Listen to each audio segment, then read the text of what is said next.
यशपाल सिंह जी, मथुरा से। राधे राधे महाराज जी, आपके चरणों में कोटि कोटि प्रणाम। महाराज जी, ऐसा भ्रम या शंका मन में उत्पन्न होती है कि जैसे कि मैं एक गृहस्थ हूं एवं सरकारी नौकरी करता हूं, कहीं आध्यात्मिक मार्ग या भक्ति मार्ग पर चलने से अपने पारिवारिक व राजकीय दायित्व पूरा करने में समस्या ना आ जाए। नहीं, बहुत बढ़िया होगा। आपका तो बहुत छोटा पद होगा। अम्बरीश जी चक्रवर्ती सम्राट थे। भागवत में पढ़कर देखिए, मतलब आप एक प्रांत का पद होगा, वो तो पूरे चक्रवर्ती सम्राट राजाओं के ऊपर भी महाराजा बादशाह अम्बरीश जी, और भगवान के महान भक्तों में सर्वश्रेष्ठ। मतलब दुर्वासा जी फेल हो गए उनके आगे, उनकी भक्ति और की महिमा के आगे दुर्वासा जी का तब फेल हो गया। अगर भक्ति अपने कर्तव्य से च्युत करती तो फिर ये कैसे हो सकता था। भक्ति और बल देती है, अपने कर्तव्य पालन में और प्रवीणता देती है। ये बात हमको समझनी होगी। हम माँ से ऐसे माँ समझकर प्यार करते हैं, लेकिन जब भक्ति संबंध से प्यार करेंगे तो माँ को भगवान समझकर प्यार करेंगे।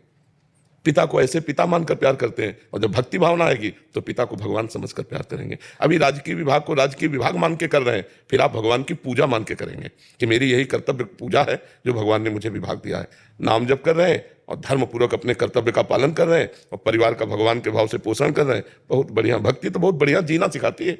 महाराज जी, ब्रह्मवश कभी कभी ऐसा लगता है कि नहीं, कहीं ऐसा ना हो। तो इसीलिए आप समझ लो कि आपका परिवार में 2 4 10 लोग होंगे, हमारे परिवार में 1000 1500 लोग हैं। 2 4 10 बच्ची बच्चा होंगे। यहाँ देखो ना, सैकड़ों की संख्या में बच्ची बच्चा और सब अलग अलग घरों से आए हुए। तो मतलब आपको तो 2 बच्चा संभालना मुश्किल पड़ जाएगा। अगर एक बच्चे से कहोगे मोबाइल नहीं, तो तुम्हारी आज्ञा का उल्लंघन कर देगा, और यहाँ मोबाइल नहीं तो आजीवन टच नहीं करेगा। सब पढ़े लिखे बच्चे हैं, है नहीं? अच्छा, आपको जिम्मेवारी कितनी संभालनी है? हमारी दिमाग की जिम्मेवारी है। नहीं, इसका दिमाग ना फेल हो, उसका दिमाग ना। हम दिमाग पर खेलते हैं, सबके दिमाग पे खेलते हैं। तुम बाहरी व्यवहार पर खेलते हो और हम तुम्हारे दिमाग पर खेलते हैं। आज के बाद ये नहीं करूंगा, अब ऐसा चलूंगा, अब ऐसा चलूंगा, बाबा ने ये बोला है, अब ऐसा चलूंगा। ये छोटी मोटे कार्य थोड़ी, ये भक्ति की महिमा है।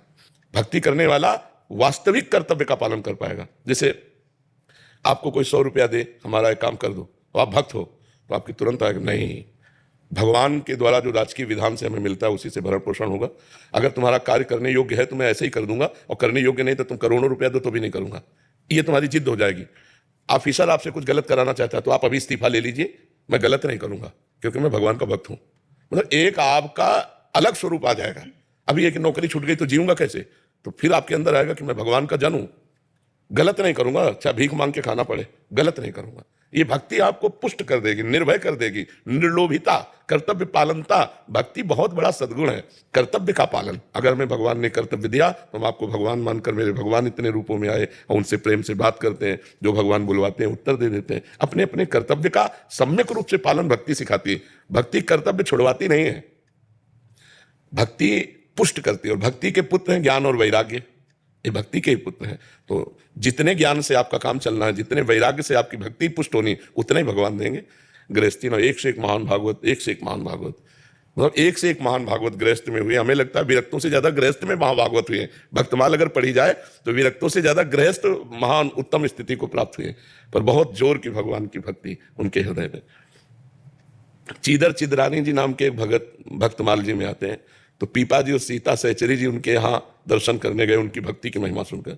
उनकी हालत ये थी कि संत जन आते रहते थे तो सब, तो अर्थ नहीं रह गया था, घर में खाने को नहीं रह गया था, दरवाजा खिड़की नहीं रह गए थे, वो भी उखाड़ के बेच चुके, संत सेवा कर चुके थे।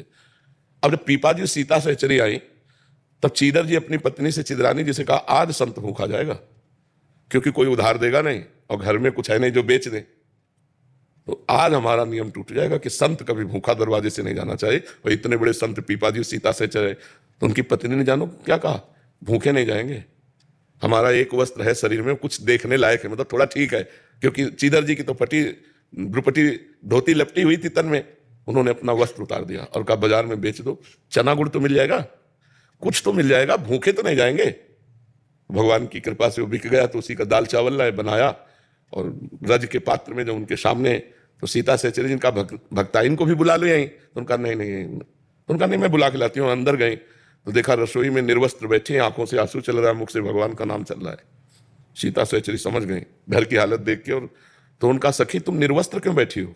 तो उन्होंने आंख खोल के देखा, कहा हमने तो सुना था आप द्वारिकाधीश का साक्षात्कार करके आई होगी, तो द्वारिकाधीश की चर्चा करोगी क्या? इस नासवान शरीर की चर्चा शुरू कर दी है, तो नंगा ही पैदा हुआ था और मरेगा तो ऐसे ही जल जाएगा, इसकी चर्चा क्या? भगवान की चर्चा। कितने महान भक्त, सीता सहचरी जी लौट के आई, पीपा जी के पास कान में बताया कि हम तो समझते थे कि राजरानी है, महल सब कुछ त्यागा, लेकिन इनके त्याग के आगे हमारा किनका भी त्याग नहीं है। अपने शरीर के वस्त्र को बेचकर ये भोजन आया है। भक्ति सर्वस्व त्याग, सर्वस्व बलिदान और निष्ठा।